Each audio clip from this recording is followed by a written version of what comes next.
வணக்கம். அம்மா சமையல் குறிப்புக்கு உங்களை வரவேற்கிறேன். நாங்க கிராமிகா.shopனு ஒரு வெப்சைட் ஆரம்பிச்சிருக்கோம். அதுல வீட்டுக்கு தேவையான அனைத்து வகையான மசாலா பொடி, இட்லி பொடி, ஊறுகாய், வடகம், வத்தல், health mix, soup mix, chips வகைகள் அனைத்தும் வீட்டு முறையில் தரமாகவும் சுவையாகவும் தயாரித்து கொடுக்கிறோம்.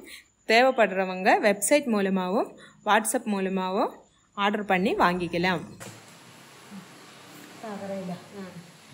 இன்னைக்கு ரொம்ப நாளாச்சு வீடியோ போட்டு. இன்னைக்கு தகரை இலை குழம்பு தான் இன்னைக்கு பண்ண போகிறோம். இன்னைக்கு அம்மாவும் கூட ஹெல்ப் பண்ணறதுக்கு வந்திருக்காங்க. இது எங்கள் அம்மா, இது எங்கள் அம்மா வீட்டுக்கு வந்திருக்காங்க. இன்னைக்கு 2 பேரும் சேர்ந்து தான் தகரை குழம்பு பண்ண போகிறோம். இது தகரை கீரை கழுகிட்டு முதல்ல மசாலா வறுத்துக்கலாம்.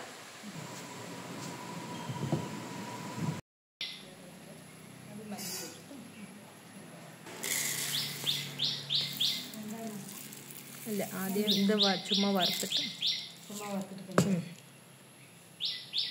எண்ணெய் ஊற்றலாம். மல்லி அளவு எடுத்து வச்சுருக்கேன்.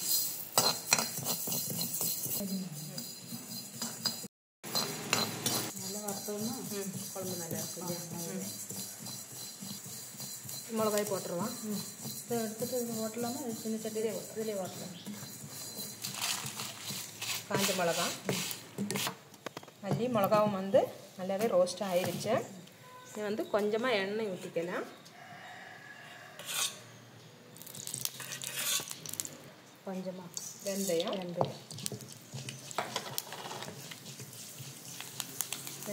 பொரிஞ்சிருச்சு. சின்ன வெங்காயம் போட்டுடலாம்.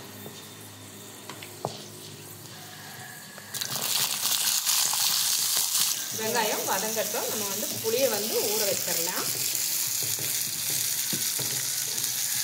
வெள்ளை மிளகாய்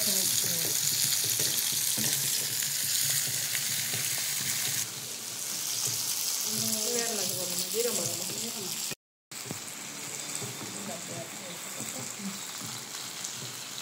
வெங்காயமும் வதக்கிடுச்சு. நம்ம அடுப்பு ஆஃப் பண்ணிக்கலாம்.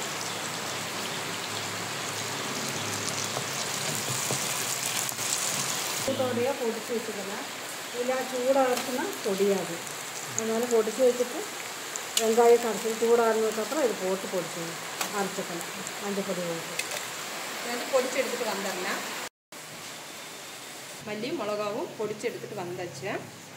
நம்ம தேங்காய் துருவில் இதோடவே போட்டு அரைச்சிக்கலாம்.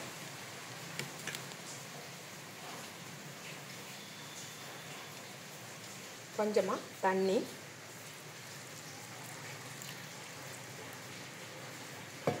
இந்த கொஞ்சம் அரைச்சதுக்கு அப்புறமா வெங்காயத்தையும் வெந்தயத்தையும் சேர்த்து அரைச்சிக்கலாம்.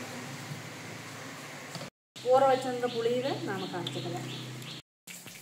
நகரையில் நல்லாவே சுத்தமாக கழுவி எடுத்துகிட்டு வந்தாச்சு. நம்ம இது பொடி பொடியாக கட் பண்ணிக்கலாம்.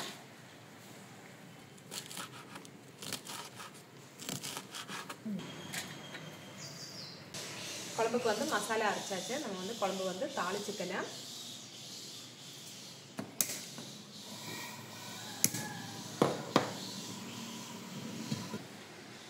தாளிக்கிறதுக்கு எண்ணெய் ஊற்றிடலாம்.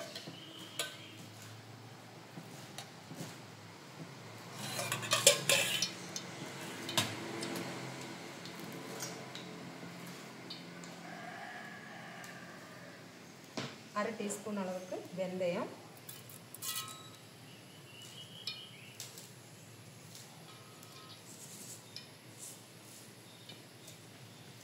கொஞ்சமாக கடுகு,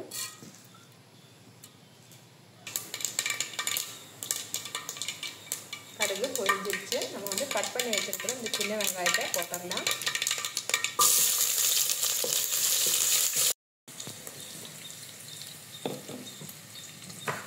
மசாலா அரைச்சி எடுத்துகிட்டு வந்தது.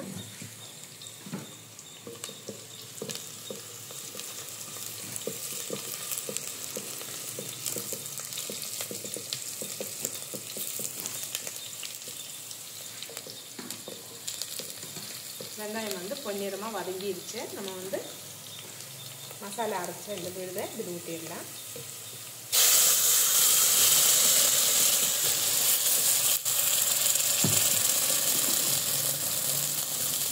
இதோடவே கரைச்சி வச்சிருக்கிற புளி தண்ணி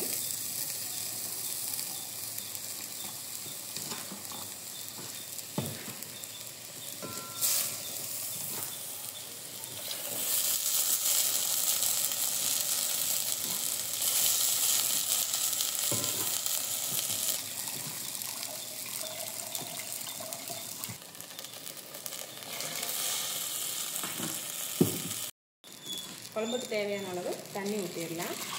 வந்து ஜாரை வந்து அலசி ஊற்றிக்கலாம்.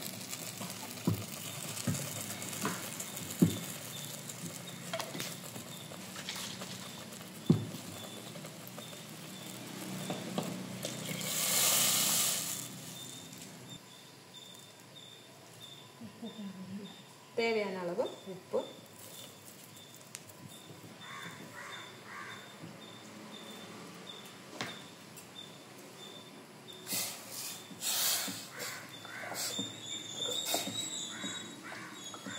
எல்லாம் சேர்ந்து நல்லாவே ஒன்று கொதிக்கட்டும். கொதிச்சதுக்கப்புறமா அறுத்து வச்சிருக்கிற தவரைக்கீரையை போட்டுடலாம்.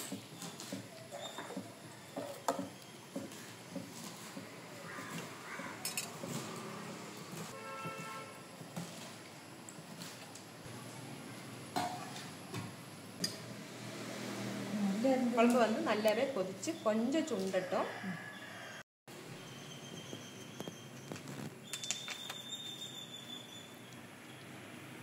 சமையல் வீடியோ கூடவே நம்ம வந்து ஆன்லைனில் பர்ச்சேஸ் பண்ணுற மாதிரி இட்லி பொடி, மசாலா பொடியெல்லாம் ரெடி பண்ணி கொடுத்துட்டு இருக்கோம்.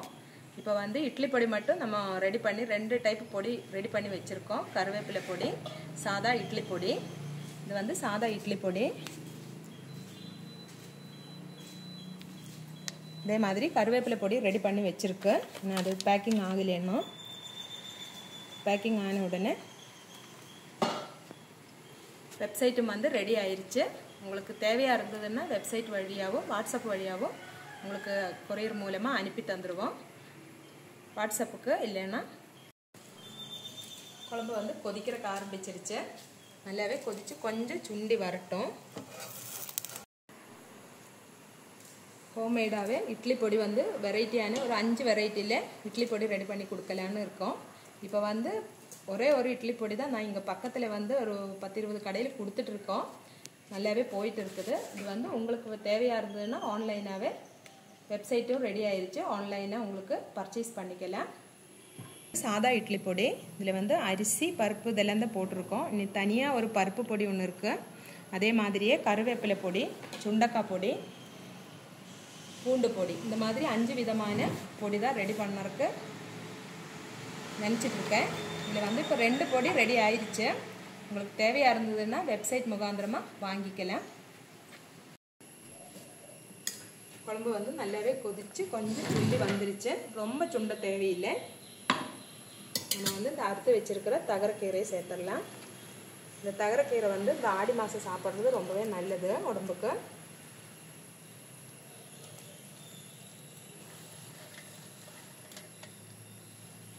கீரையை போட்டு நல்லாவே ஒன்று கொதித்து அது வேகணும்.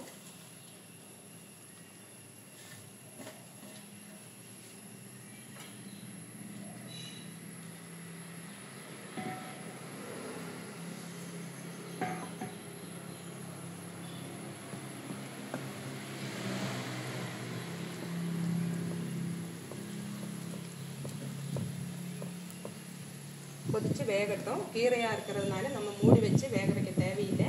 அப்படியே கொதித்து வேகட்டும். கீரை வெந்துருச்சு, குழம்பு ரெடி ஆயிடுச்சு. காணிச்சு போடுங்க. அடுப்பு வந்து ஆஃப் பண்ணிக்கலாம். கீரை வெந்துருச்சு. கீரை வந்துருச்சு. இதுக்கு இந்த மாதமும் இந்த கீரை குழம்பு சாப்பிட்டா நல்லது. தகரக்கீரை குழம்பு ரெடி ஆயிடுச்சு. நீங்களும் இதே மாதிரி உங்களுக்கு பக்கத்தில் எங்கேனாச்சும் இந்த தகரக்கீரை கிடச்சதுன்னா நீங்களும் ட்ரை பண்ணி பாருங்கள்.